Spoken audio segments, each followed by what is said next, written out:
Tolong sebutkan namanya, Pak. Assalamualaikum warahmatullahi wabarakatuh. Nama saya Ziaul Fajri dari Majelis Pemima Fajrul Islam.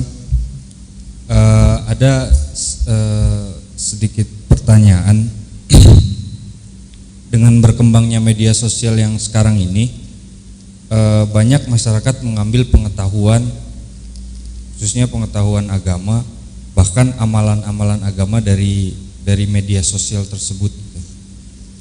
Yang jadi pertanyaan, apakah dapat dibenarkan cara tersebut? Dan yang kedua, bagaimana sih kita bisa menyaring informasi dari media sosial yang sudah kita lihat supaya kita nggak terjebak dalam hoax gitu. Ya. Terutama dalam pengetahuan agama. Itu saja. Assalamualaikum warahmatullahi wabarakatuh. Waalaikumsalam warahmatullahi wabarakatuh. Untuk pertanyaan pertama, ini ada amalan-amalan yang sifatnya general, umum, untuk siapapun tanpa perlu ada guru, tidak perlu ada pembimbing dan sebagainya. Seperti baca surat Yasin, ya nggak perlu ijazah lagi tuh mah. Ya, baca surat Al-Waqiah, itu ya sudah, silakan. Itu sudah menjadi jadi berita umum dan itu tidak ada masalah. Kemudian baca Subhanallah. Nah, tetapi ketika menyangkut bilangan, itu perlu disadari bahwa bilangan-bilangan itu bukan perkiraan, tapi hasil dari menghitung jumlah vibrasi setiap huruf. Nah, itu yang tahu kan Mbah Dukun. Ya, ahlul hikmah lah maksudnya. Seperti Anda bisa saja baca bismillah, ya terserah suka Anda aja, kan gitu. Tapi kalau berapa kali saya bacanya, ya kita hitung, ba itu berapa nilainya, sin itu berapa, mem itu berapa, lam itu berapa, ha itu berapa, dan seterusnya. Maka jumlah keseluruhannya akan muncul angkanya 786, 786. Maka basmalah itu dibacanya sebanyak itu. Kalau ya latih berapa? Ya 129. Kalau ya rozak 308. Itu semuanya ada tabelnya, ada tabel periodiknya ya. Ada tabel periodiknya itu. Ya kalau baca kimia itu kan ada tabel periodiknya, itu semuanya simbol-simbol kimia itu ada delaynya masing-masing. Ya saya tidak hafal semuanya, tapi kalau menghitung ya bisa, tapi kan lamang menghitung gitu. Tapi di bukunya sudah ada buku itu. Kemudian yang kedua, amalan-amalan yang perlu berguru itu adalah yang disertai dengan puasa dan sebagainya. Saya kira tergantung untuk amalannya. Ya. Kalau membaca ya rozak, ya silakan boleh saja, karena Allah sendiri juga sudah mengijazahi kita semuanya. Ayyamatadau falillahil asmaul husna. Ketika engkau minta apa saja, silakan panggil namaku yang baik, yang cocok. Kalau kita pengen pangkat, ya panggil ya Wahab, ya, pengen rezeki ya Rozak, gitu. Pengen dicintai orang ya Wadud, pengen disayang orang ya Rahman ya Rahim, pengen diampuni ya Ghafur ya Rahim dan sebagainya, seperti itu. Nah, kalau sudah ujungnya sampai kepada khalwat dan sebagainya, itu memang perlu ada mursyid. Sebab tanpa mursyid bisa terjadi nanti yang muncul itu setan, iblis. Sebab Nabi Ibrahim saja sehebat itu, iblisnya muncul kok ngaku jadi Tuhan. Nanti kalau kamu nggak ada gurunya, datang iblis ngaku aku adalah Tuhan, maka kamu percaya. Apalagi dibukti dengan kamu diberi kesaktian kan gitu. Iya kan, bisa membalik gelas airnya nggak tumpah. Orang kan jadi bingung kan gitu, waduh sakti gitu tuh. Ya kan begitu. Atau Anda bisa ngambil apel dari topong Anda gitu. Ya, bisa terjadi. Dikasih, tapi itu iblis. Ujungnya iya kelihatannya benar, tapi lama-lama Anda disesatkan dan menjadi daulun mudilun, Andanya sesat dan nanti menyesatkan orang lain. Karena Anda dengan kesaktian. Ini banyak sekali orang-orang yang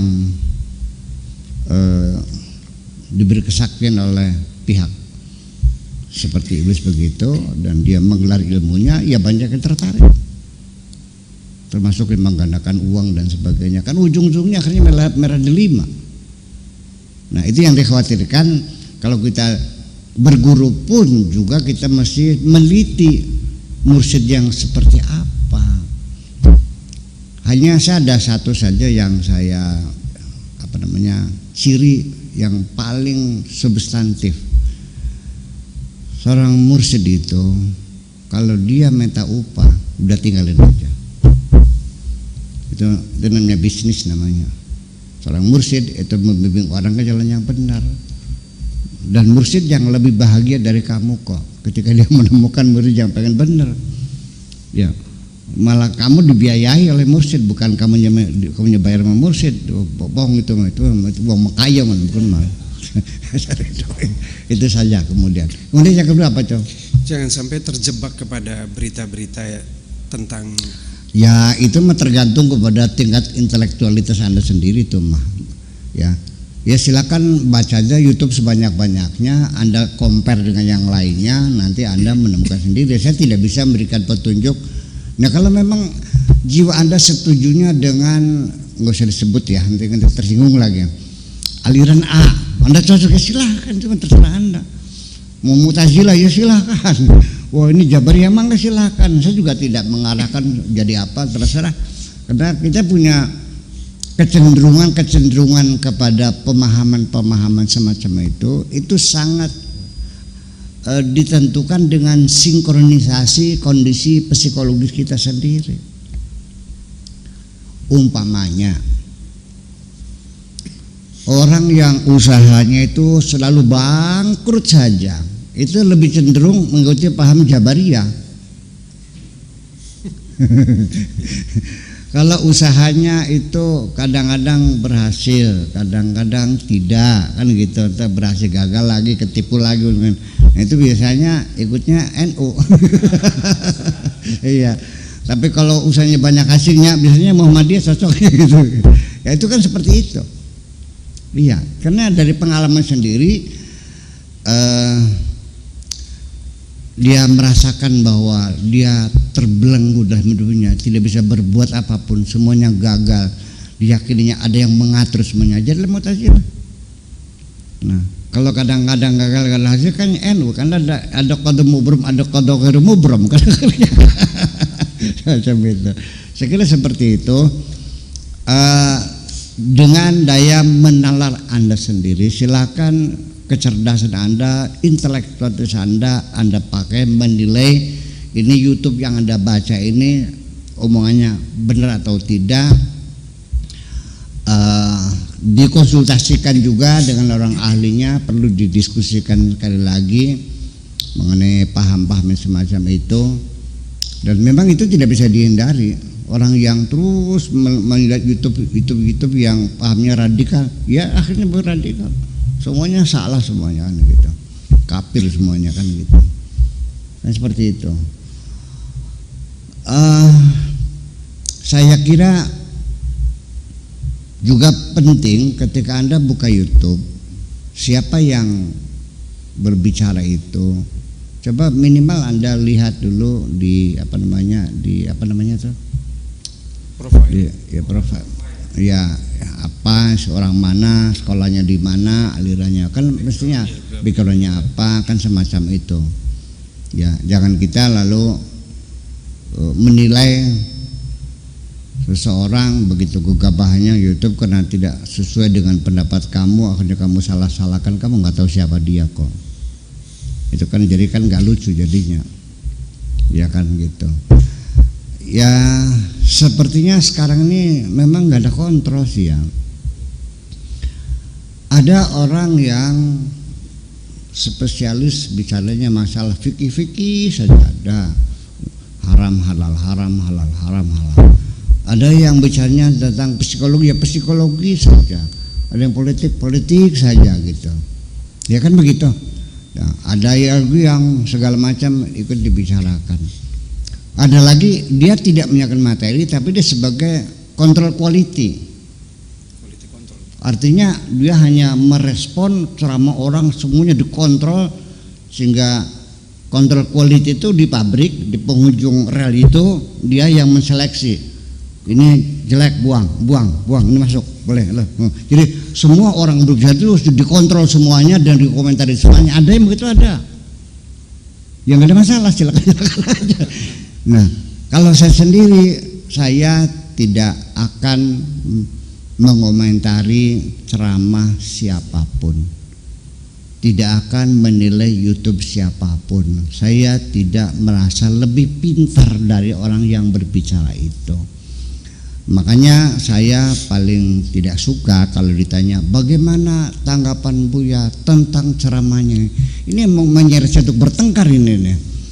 Tapi selama ini tetap saya jawab sebagai basa-basi saya jawab juga. Tetapi akhirnya yang bertanya kecewa juga. Karena saya tidak menyalahkan. Semuanya saya sanjung semuanya ya. Jadi semuanya saya sanjung dan insya Allah saya tidak akan menyalahkan siapapun.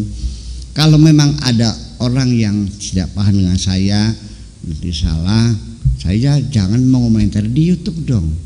Saya datangi rumahnya dulu, Bapak Ibrahim Hussein, rektor IIKI dulu tuh, menghalalkan SDSB. Waduh. Ilmu saya kan selama ini kan masa judi dihalalkan. Saya nggak usah ngomong di koran, nggak usah, datangnya ke rumahnya, namanya tabayun. Orang Islam ini semua tabayun, tapi tidak dipraktekkan tabayunnya. Iya kan? Ya jangan tabayun dulu dong, datang aja ke tempat orang yang ada nggak setuju siapa, pokoknya kepada saya dakil, ya datang ke rumahnya.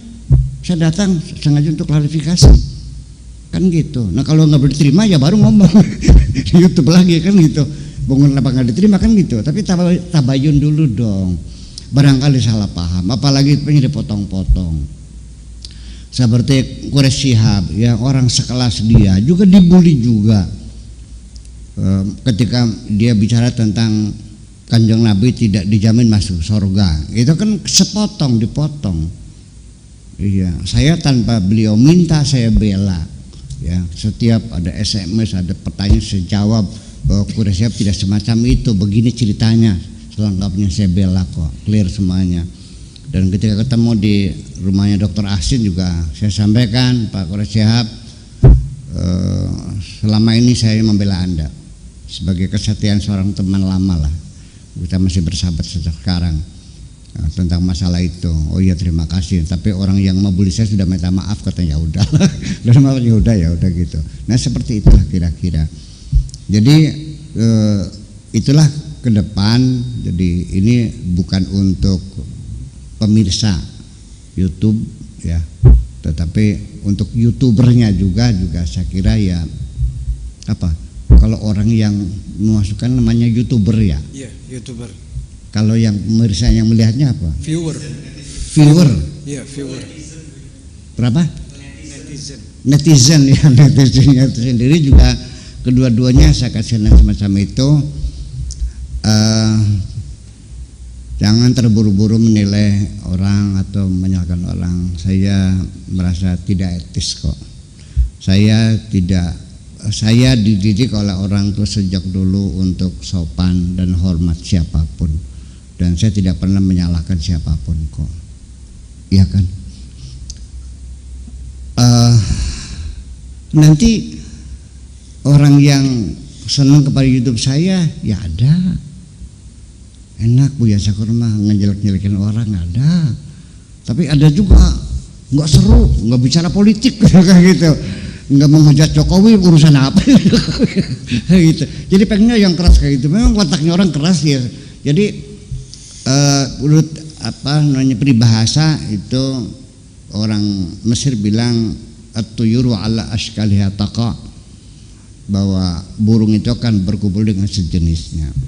Ya, every bird will join with his flocks. Semuanya akan ngumpul, burung dara dan burung dara. Apalagi burung gereja, burung gereja. Nggak mungkin dia sama perkutut kan, nggak mungkin dong. Nah, jadi selera netizen juga ya sama dengan YouTubernya kan gitu. Kalau ini orang keras ya senangnya ya lihat video yang keras. Sekarang begitulah. Ya kan begitu. Yang orang yang keras melihat hidup saya yang nggak senang, nggak ada yang dijelek-jelekin, nggak ada yang dicaci maki, nggak ada yang dikapir-kapirin, gitu. Ya nggak cocok, ya udah nggak masalah, silakan gitu. Saya bisa masaknya begini, kalau anda nggak suka silakan ke warung yang lain, itu aja persoalannya. Makasih gitu. Oke.